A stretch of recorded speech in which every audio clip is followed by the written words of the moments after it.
A questão da energia hidroelétrica não é só a questão natural, não.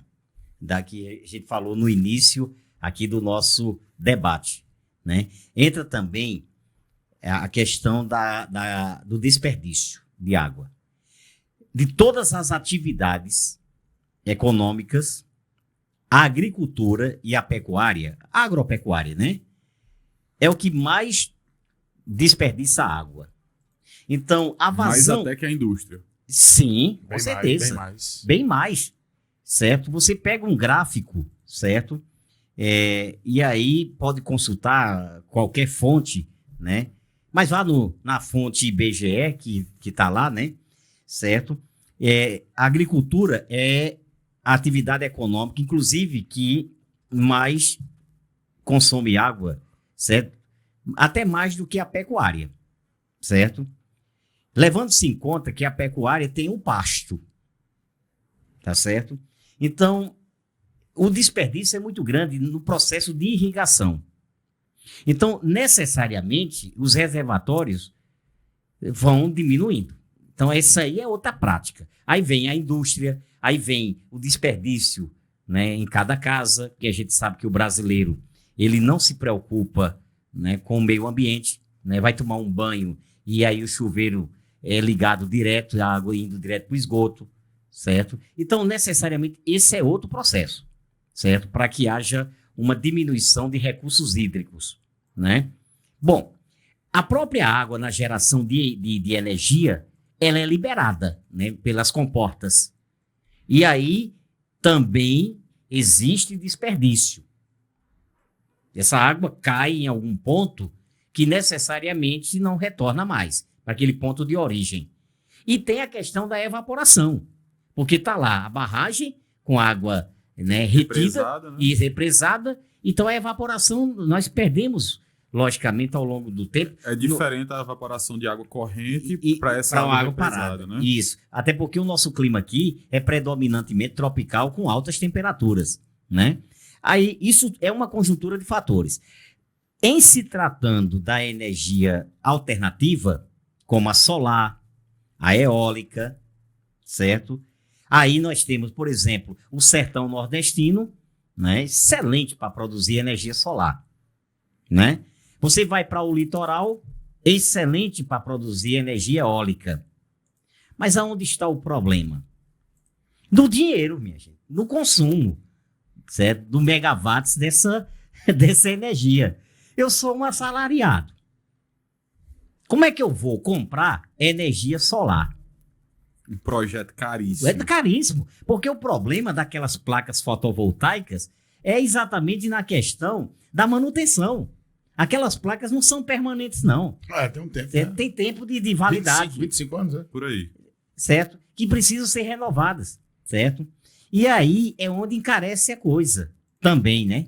Tá certo? Então, o assalariado, a maioria da população brasileira ganha um salário mínimo, certo? Só tem um jeito dele ter energia solar, é se chegar a casa e deixar o sol tomar de conta dos compartimentos, né? Que, por sinal, nem tem muito, né? Compartimento. Quem ganha salário mínimo, coitado, tá quase morando na calçada. Já num calor desse, isso é um conceito. Não, eu tô ironizando aqui, mas é no sentido figurado, certo? Eu não tô desejando isso para ninguém, certo? Mas eu tô... É uma brincadeira filtro saudável. Solar. Não, se for usar filtro solar, o salário mínimo não dá para pagar, Aí não. já também era, não. aí terminou. Certo? Pronto, aí você vai morrer de fome. Aí pronto. Você salvar a Tá pele difícil a e coisa. morre de fome. Tá Gente, difícil. esse país, certo? É uma tragédia anunciada. Desculpe a minha sinceridade, né? Mas assim, a gente tá brincando O senhor tem que aqui, dizer isso mesmo. mas eu não tô aqui... Mas não é aqui de forma alguma fazendo proselitismo político, não. Nem jogando aqui pra galera, não. A gente tá discutindo o assunto, que essa ali, suas colocações são excelentes, assim. São excelentes. Eu não quero aqui, olha, eu queria que o nosso público aí nos assistindo, né, não entenda que eu estou aqui, logicamente, menosprezando ninguém, eu não tenho esse direito, né, certo? Mas, assim, a gente está num bate-papo informal, né?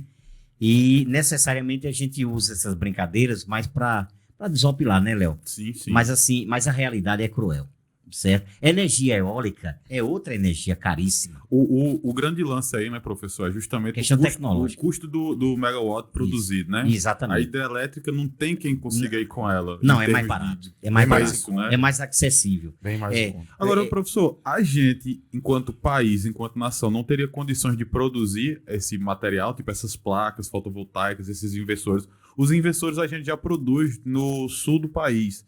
Tem Sim. fábricas lá que produzem isso. Agora, as placas, todas são importadas ou do Canadá ou da China. Tá entendendo? E esse é um dos fatores que eu acredito que torne muitas vezes o projeto inviável pra gente. Quem investiria? O Estado ou a rede privada? Eu acho que o Estado... Parceria. Isso, exato. Parceria. Inclusive, o Parceria. Estado ele deveria ter uma responsabilidade de incentivar, né, de fomentar. Porque um banco público, ele não serve para dar lucro para o Estado, ele serve para fazer com que as pessoas tenham acesso a capital de giro, tenham acesso a bens de consumo e possam produzir. Socializar No nosso a economia. caso, os bancos públicos eles são feitos para ter lucro no final do ano. Eu faria o seguinte. Vamos lá. né? Eu faria o seguinte. Eu não sei se vocês concordam comigo, principalmente nosso público que nos assiste, né? Eu faria o seguinte. Eu como gestor, eu investiria na mão de obra, investindo na educação. Isso, investindo na educação. Mão de obra qualificada. Porque para produzir Que tecnologia... está indo embora. Que claro, tem muita gente indo embora. faz tempo. Eu investiria na mão de obra qualificada, né? Claro que aí para isso tem que investir na educação, como a Índia faz, né?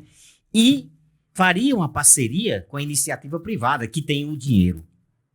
Eu acho que não é impossível o Estado brasileiro, em comum acordo com a iniciativa privada, certo?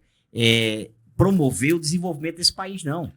Agora, o que a gente vê comumente aqui é entregar as riquezas nas mãos do capital privado e não querer necessariamente participar de nada. Dividir nada. Já sei. Não querer dividir nada, Presta atenção na exatamente. minha Esse é o pergunta. problema. Preste atenção. Não sei se vocês me entenderam. Entendemos. Mas eu vejo que é por aí. Entendemos sim. Presta atenção na minha pergunta. Então, o Brasil hoje, na verdade, precisa de um projeto político. Um Claro. projeto que una a nação Sim. e que, de certa forma, reduza essas arestas Eu e sei onde você traga quer chegar, viu? uma estrutura melhor para o país e para seu povo. Porque quando você fala, nós estamos completamente absortos, estamos soltos aí, a própria sorte Deus dará. Será que um líder ou o povo, quem é que faria isso?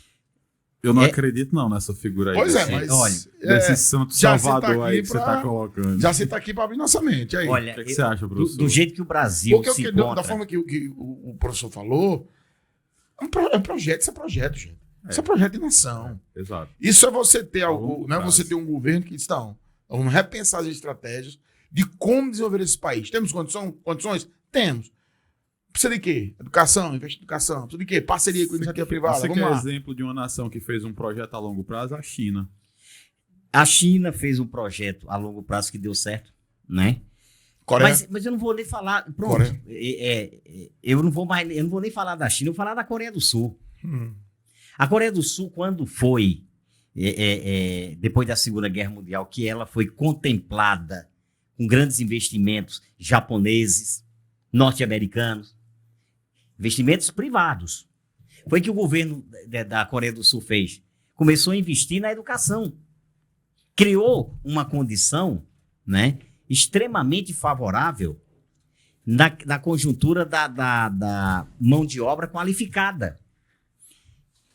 E hoje, dos tigres asiáticos, a Coreia do Sul é o país que mais necessariamente tem tido sucesso na produção industrial. Produz tecnologia, né? Outro exemplo bem interessante, que vale a pena a gente citar aqui, é o da Índia. Olha, A Índia é um dos maiores desenvolvedores de software do planeta. Exato. Inclusive, a gente tem um trabalho aqui que quem fornece é um indiano, Pois o é. Ravi. Agora, olha, veja a estratégia de governos anteriores na Índia, né? A mão de obra, né, foi preparada na Europa, certo? com investimento Criou-se ali europeu. um núcleo, né, de profissionais. Exatamente. Os jovens migraram para a Europa, estudaram nas belíssimas escolas da Europa Ocidental, né? Como na Alemanha, como na Espanha, Na própria né? Inglaterra, Na própria Inglaterra, né? que foi exatamente a colonizadora, né? a colonizadora, né? Da própria Índia. Resultado, esses jovens, certo? Preparados pelas escolas, né? Extremamente qualificadas da Europa Ocidental, retornaram para o país. Aí o que o governo fez? É hora agora de contemplar essa mão de obra qualificada. Vamos investir na produção tecnológica. A Índia hoje, dos BRICS, né, que é aquela conjuntura dos 5 países emergentes. Esse né? B de BRICS é Brasil. É Brasil, Rússia, Índia, China e África do Sul. Pelo menos era, né? Pelo menos era. Né? Eu estou falando de BRICS ainda porque eu estou com saudade verdade. A gente da é época que foi nostálgico. formada, né?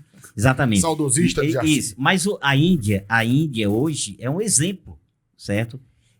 A ser seguido de um país que realmente deu certo, né? A Coreia do Sul deu certo. Professor, mas aí a gente está olhando num campo social também? Não, no campo econômico. Certo. Porque, veja bem, a gente não pode generalizar no campo social, porque a Índia tem o quê? Tem mais de 1 bilhão de habitantes, inclusive vai ser o país mais populoso do mundo daqui, no mais tardar, 10 anos.